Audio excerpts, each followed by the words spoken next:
Liam, you have a book titled Official Stories. Can you talk a little bit about your background and how that came about, A what? right? A book called Official Stories, you say?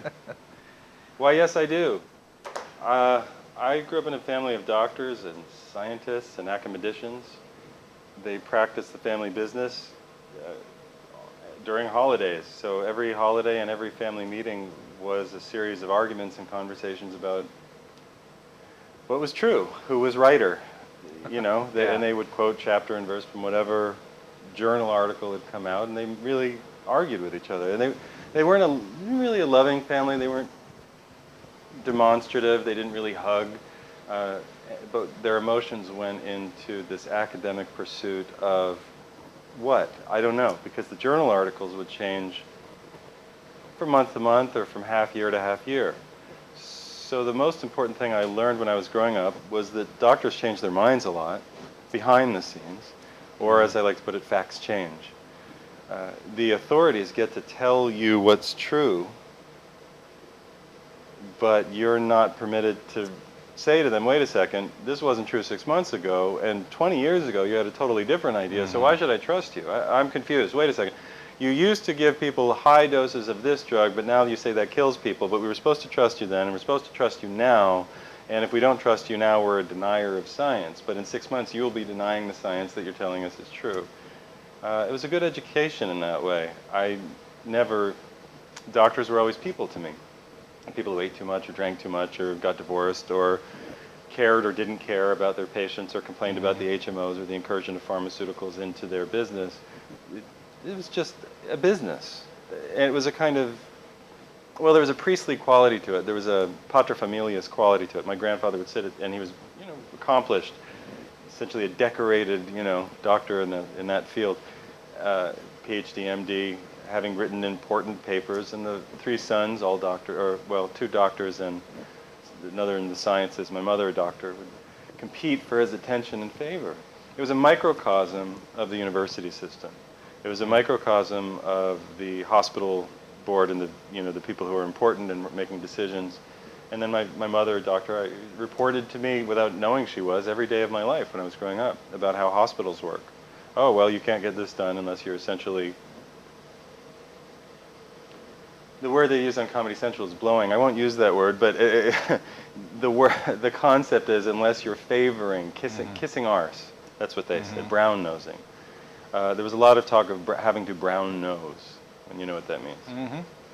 So I grew up in that family. I was very much on the outside for a variety of reasons. My mother married somebody that the family didn't like, and that ended in a divorce. And he was a doctor too, so I saw doctors on every side of the family. And I just suppose I had an artistic temperament and drew and painted and was interested in the arts and letters and language and these sorts of things. And I was good at the sciences, gifted I suppose, I enjoyed them, but they weren't true. Poetry was more true than the lie that comes up every 6 months that you're poisoning people with. When I became an adult, I went through a number of passages. I studied foreign language, I studied a lot of different things. I tutored, I studied music. I had a nice, well-rounded education that I chose for myself. And I think that doctors and people who hyper-specialize lose the ability to be people and lose the ability to be critical thinkers because they focused on the very, very tiny tip of this bottle, and this is the whole world, and they're looking at this. And then this becomes the patient, and they're looking at the tiny, tiny, tiniest tip, and the patient is bleeding out of all these holes up here, and the doctor says, well, based on your studies, it looks like we have to try this new drug. And the person's saying, doctor, could you plug these holes, or could you pull those? I've got a nail in my foot. Could you stop doing PCR on me? PCR is a polymerase chain reaction. And they do these tiny genetic tests. Meanwhile, can you get the rusty nail out of my foot? Well, you may have a strange new disease based on the test. You seem to have a high level of iron in your system. Can you get the nail out of my foot? I wrote the book because coming up through my 20s, I wanted to understand politics. I wanted to understand the world that we lived in. I discovered bit by bit and piece by piece, not all at once, that everything we're told that's supposed to be true is a story. It's a kind of story. It's a kind of myth.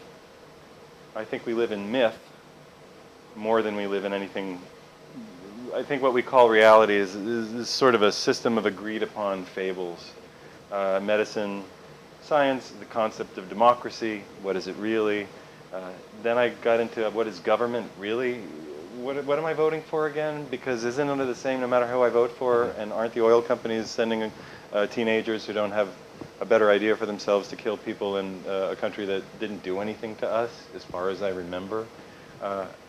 Yeah, so I had to focus on what is politics. And that's in here. And then there's a chapter on Shakespeare in here because you have to ask why that's a controversy. And the book is 10 topics, 11 chapters. It's the book I wanted to have when I was 20, when I was 27, when I was 30, 32, to answer the big political, philosophical, existential questions about what is this system we call the human experience. And I'll stop talking for a moment.